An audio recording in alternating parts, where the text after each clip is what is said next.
Bonjour à tous, bienvenue sur cette nouvelle vidéo qui va vous présenter un de mes plus vieux modules, mais dans sa nouvelle version où j'ai rajouté quelques petites fonctionnalités, donc une tout particulièrement indispensable pour que ce module devienne vraiment agréable à utiliser au quotidien sur vos boutiques.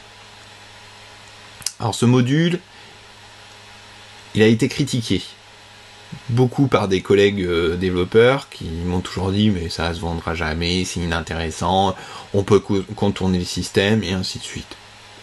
Il est vrai que ce module ne va pas vous sauver, mais il va apporter une facilité dans la sécurisation de vos éléments sur votre site. Je vous montre tout de suite, on va l'installer et vous allez comprendre un peu plus l'histoire de ce module.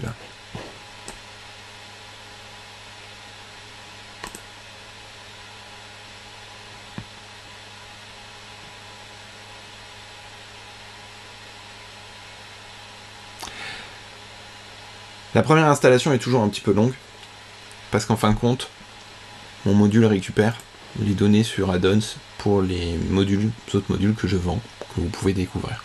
Ça, c'est une fois par semaine, donc ça ne vous embêtera pas sur les fois suivantes.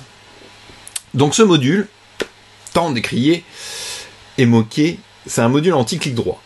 C'est vrai que sur la base, quand j'ai commencé ce module, où j'ai intégré que l'anti-clic droit, n'avait pas un grand intérêt. Et puis il n'était pas assez fin dans sa configuration. Moi maintenant, je l'aime bien. J'arrive à le configurer comme je veux, je l'aime beaucoup ce module. L'idée a été repiquée sur plein d'autres modules, l'idée a été copiée dans plein de templates, mais c'est toujours pareil. Quand on intègre une fonction en natif, on n'a plus les contrôles que l'on peut avoir comme sur un module comme le mien. Vous pouvez le configurer comme vous voulez, en fonction des périodes, en fonction de vos habitudes, en fonction du type de contenu de votre site, et surtout, vous savez qu'il est là, il est dans la liste des modules, c'est pas un élément de code caché dans un template que vous oubliez avec le temps et ne plus savoir où il se trouve. Là, vous pouvez revenir dessus pour le désactiver, faire des changements, apporter des corrections, et ainsi de suite. Donc c'est tout bénéfique d'avoir ce genre de système sous forme de module. La plus grosse modification que j'ai fait il y a quelques années sur ce module, c'est, je sais plus à quelle époque, vous avez la liste depuis la version 2 de ce module en 2014. Voilà, c'est à partir de 2014 que j'ai mis une alerte plus design, plus simple, que vous allez retrouver, PrestaShop la réutilise sur certains de ces modules. C'est Sweet Alert, c'est un script open source qui permet d'afficher un message d'alerte design au lieu d'avoir une fenêtre toute simple.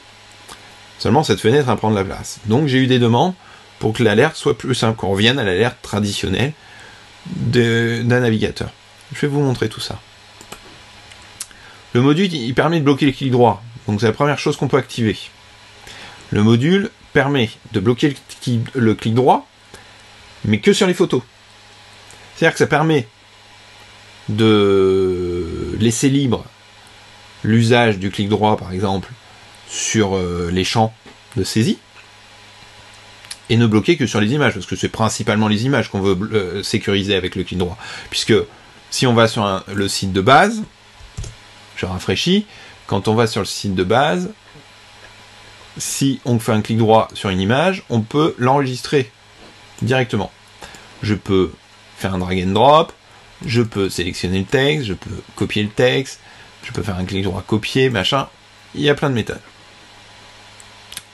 Donc moi, ma configuration que j'adore, c'est uniquement sur les photos, bloquer la sélection, et arrêter le glisser-déposer, le drag and drop. La sélection, c'est pas obligé. Ça protège un peu plus les textes, mais bon, les textes, c'est comme le reste. Il y a plein de moyens pour y accéder. Ça protégera juste vraiment le visiteur lambda qui veut prendre votre image pour la mettre sur son blog. C'est vraiment ça. Et puis ça évite le watermark très moche qu'on met, c'est le petit texte enfin image, texte, ce qu'on veut, qui est en surcouche d'une image de vos produits et qui est très moche, et surtout qui est interdit par Google Shopping, qui refusera vos images. Donc c'est une solution. Dans la partie clavier, vous allez pouvoir bloquer des combinaisons de touches. Par exemple, le CTRL-C. CTRL-C, alors c'est les raccourcis clavier, il faut les connaître. Hein. J'ai pas donné la définition de chaque raccourci clavier, parce qu'en plus, il faut faire attention, il y a des raccourcis clavier qui changent en fonction des langues. Mais bon, les plus communes, on a CTRL-A, qui permet de sélectionner l'intégralité du texte. Si je fais CTRL-A ici, vous voyez que ça sélectionne tout. CTRL-C, c'est un copier.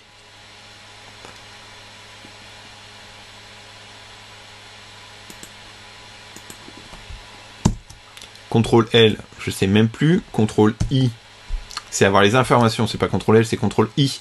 C'est avoir les informations sur la page. CTRL-P, c'est l'impression. CTRL-Q, c'est quitter. CTRL-S, c'est enregistrer. Save. CTRL-U, c'est pour afficher la source de votre fichier. CTRL-V, c'est pour coller. CTRL-W, je ne sais même pas. Ah oui, c'est fermer un onglet. CTRL-X, c'est pour couper. Et CTRL-Z, c'est pour annuler. Vous pouvez bloquer tout ce que vous voulez. Moi, je ne vais pas activer ça pour la démonstration, ça n'a pas grand intérêt. La partie alerte, ce dont je vous parlais, de la fenêtre d'alerte qui va prévenir la personne. Parce que là, si j'enregistre dans l'état actuel, je fais enregistrer. Ah oui, je précise. Quand j'enregistre sur ce module, à chaque enregistrement, ça génère le code spécifique à toutes ces options qu'on a activées. Ça génère un fichier JavaScript. Ce fichier JavaScript est généré pour chaque langue. Et il est appelé sur votre page. Mais l'intérêt de mettre tout ça dans un fichier à part et pas directement dans le code source comme vous avez l'habitude de le voir sur du code source. Si vous prenez plein de templates, il y a plein de templates qui mettent des codes sources pour tout leur module, tout est dans le code source. C'est mieux de les mettre dans un fichier à part, ça fait plus propre, et surtout ça profite de toute la fonctionnalité de cache proposée par PrestaShop. Donc ce module ne ralentit pas PrestaShop, ou infiniment, puisque le premier chargement pour la personne qui va afficher va se cumuler avec le reste du JavaScript et ainsi de suite, mais à la fin, quand il changera de page, il n'aura plus à charger ce fichier. Ce fichier sera dans le cache de son navigateur. Donc c'est un gain. C'est aussi ça le principe de développer, de faire des modules, des choses comme ça, c'est pour bien gérer l'intégralité de l'intégration du code que l'on veut rajouter sur sa page. Donc, là je bloque, je rafraîchis la page, hein, sinon le code n'est pas pris en compte. Si je fais un clic droit, il se passe rien. Si je double-clique pour une sélection, je fais CTRL-A, ça fait rien. Je peux pas, je clique et je glisse, drag and drop, il n'y a rien qui se passe. Je ne peux rien faire. Mais sauf que je suis au courant de rien, j'ai l'impression que tout est planté. Est-ce que c'est un défaut sur le site? Qu'est-ce qui se passe? Non. C'est pour ça que j'ai rajouté un système d'alerte. Le système d'alerte peut être simple. On va le tester. L'alerte simple, vous allez voir, c'est simple. C'est l'alerte que vous connaissez tous sur les navigateurs.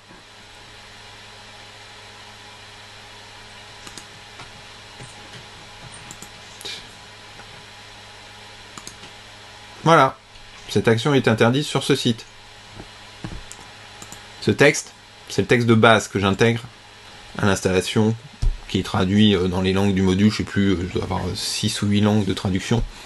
Et cette action est interdite sur ce site web. C'est ici, vous avez la démonstration, l'explication, vous avez toutes les explications sur le site, sur le module. Hein. Tout est expliqué. Donc, vous pouvez personnaliser dans les langues qui sont présentes sur votre site, vous pouvez personnaliser le texte comme vous voulez. Ça, c'est la version alerte simple. Si vous voulez, par exemple, une alerte plus jolie, plus design, prenez le pop-up d'avertissement. Vous avez vu, soit l'alerte simple, soit le pop-up. Je peux pas avoir les deux. Hein. Donc j'ai le design par défaut, mais je propose un design à la Facebook, un design à la Google, un design à la Twitter. Vous voulez mettre le design à la Facebook tout de suite, on verra le reste. Il y a une animation, soit la fenêtre apparaît, soit la fenêtre descend du haut de la page, soit la fenêtre monte du bas de la page. Donc on va faire monte du bas de la page. Ou je peux enlever l'animation, ça s'affiche instantanément. Après, je peux rajouter une icône au-dessus du titre et du message. L'icône, ça peut être l'icône d'une erreur, d'un avertissement, un succès, ou pour information, ou je peux retirer les codes. On va rester sur error. Je peux ajouter un titre, le personnaliser, je peux ajouter un message, le personnaliser, tout en HTML. Ça, c'est une nouveauté du module, il est en HTML. C'est la version 4, elle permet ça. C'est assez joli, vous pouvez mettre ce que vous voulez.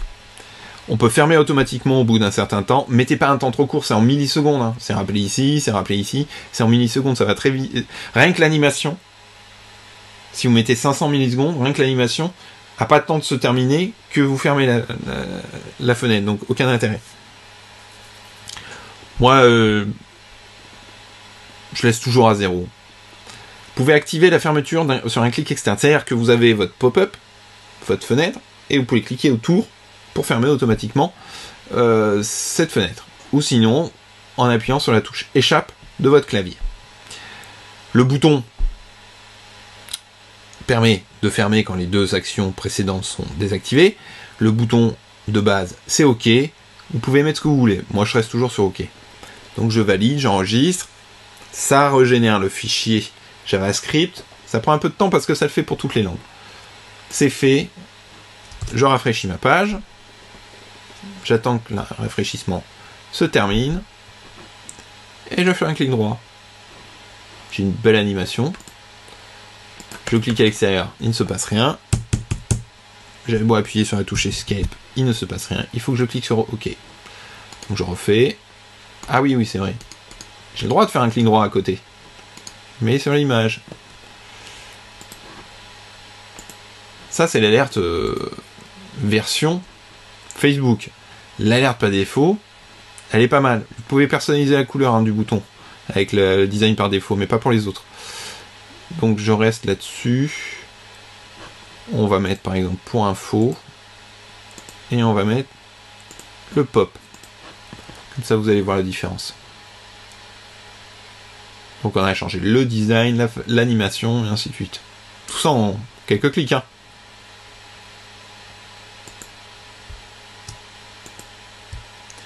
Je rafraîchis ma page.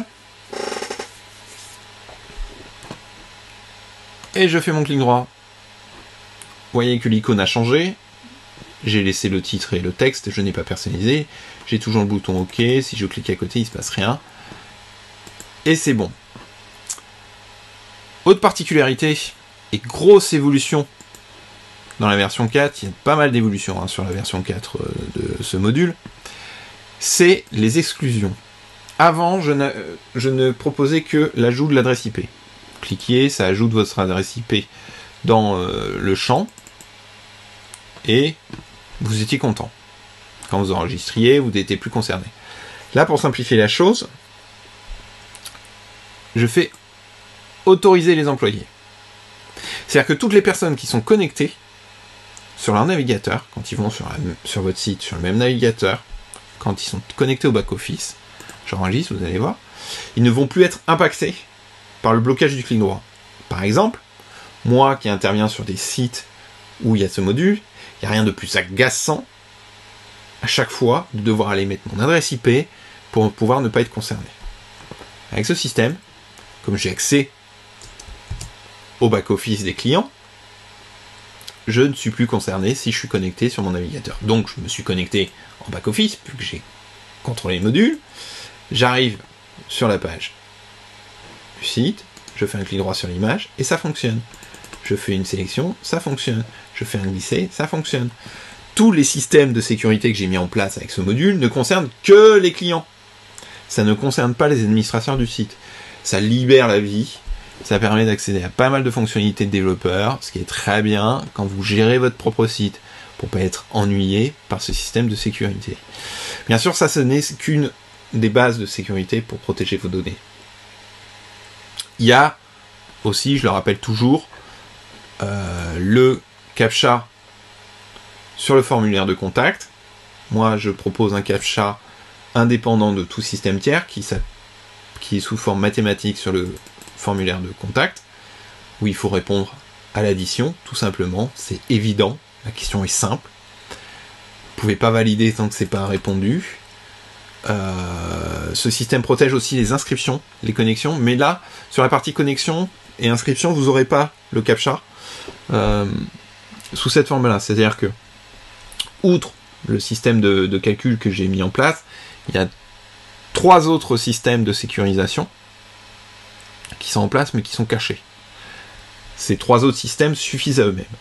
Sur le formulaire de contact, on a le CAPTCHA qui s'affiche parce que ça permet de rassurer les gens et parce que les gens ont l'habitude maintenant d'avoir un CAPTCHA, mais sur le système d'inscription, on ne le met pas et il n'est pas présent pour éviter de perturber et rajouter une contrainte supplémentaire au client qui vient s'inscrire.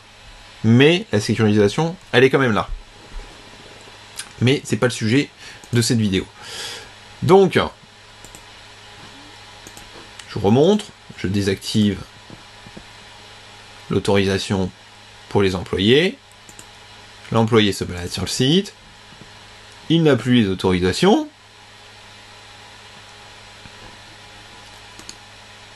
Et il ne peut plus faire de clic droit. Donc, sur la partie alerte, je reviens. Vous pouvez donc afficher un titre ou non, afficher un message ou non, mais vous ne pouvez pas cacher les deux. C'est soit le message, soit le titre, ou les deux. Mais pas l'un sans l'autre. Ou pas l'un, enfin pas l'un, c'est l'un ou l'autre, je vais y arriver. Nous ne pouvons pas tromper 1000 fois une personne, alors qu'on peut tromper... Enfin, vous avez compris la suite. Donc, soit afficher message, soit afficher titre, soit les deux, mais pas l'un sans... je vais pas y arriver, hein. Pas... Aucun des deux. Voilà, allez. On va faire simple, je pense que vous avez compris. C'est pas simple. C'est pas simple. Je cache le titre, par exemple. On garde que le message. Qu'est-ce que je peux faire? On va mettre le design Twitter. Sans animation. Et sans icône. Et on enregistre. Hop là.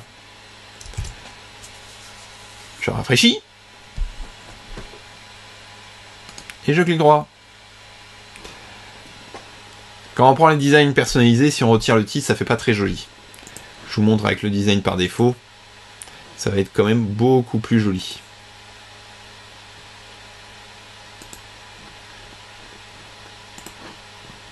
Je change que le design en un clic.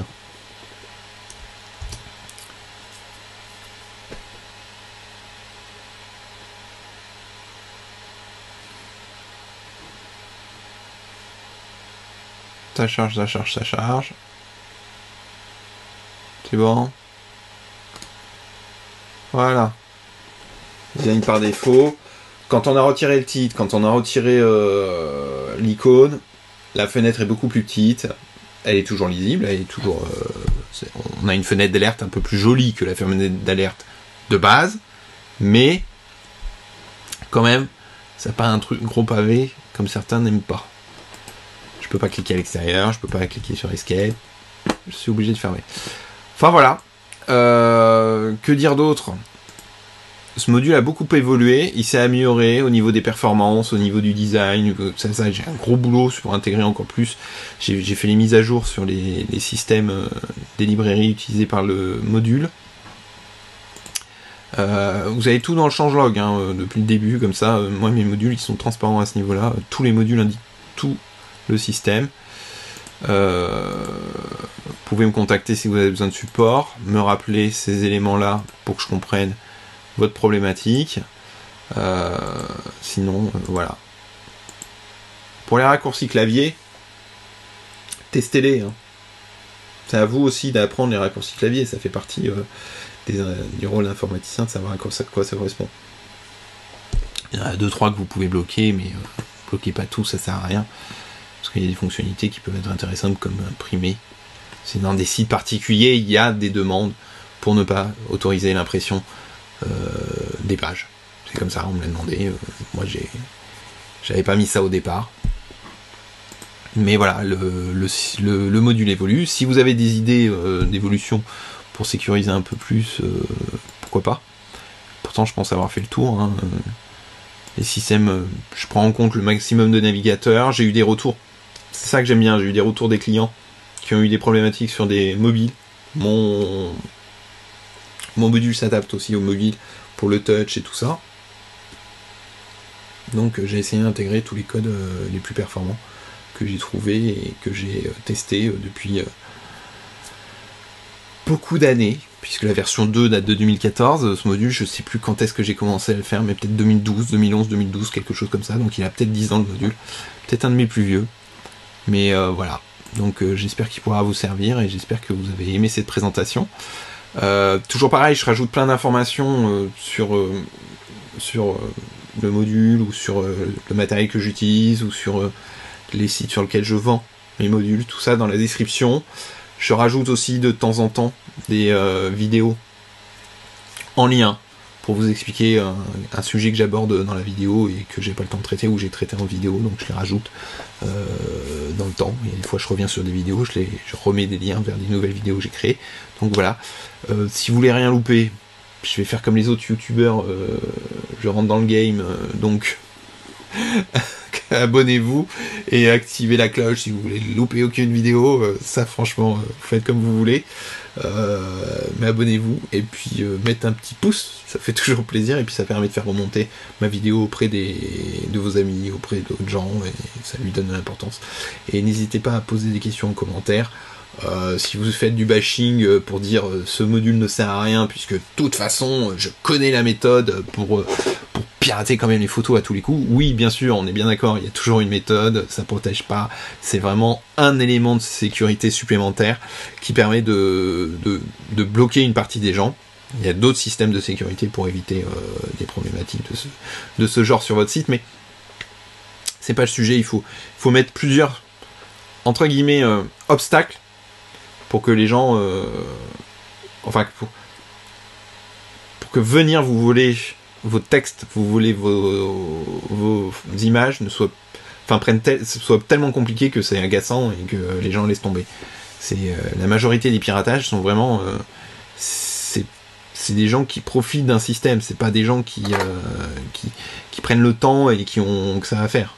Faut pas croire, hein. C'est assez particulier pour ça. Merci en tout cas, j'espère pas avoir été trop long, même si plus de 20 minutes pour représentation d'un module, c'est un peu long, mais je l'aime bien ce petit module, moi je le traîne depuis des années, donc je l'aime bien, je le fais évoluer, il s'améliore d'année en année, donc n'hésitez pas, donnez-moi vos avis ou vos besoins, et vos remarques, ça me va aussi. Merci à tous, et puis bienvenue sur la prochaine vidéo. Ciao!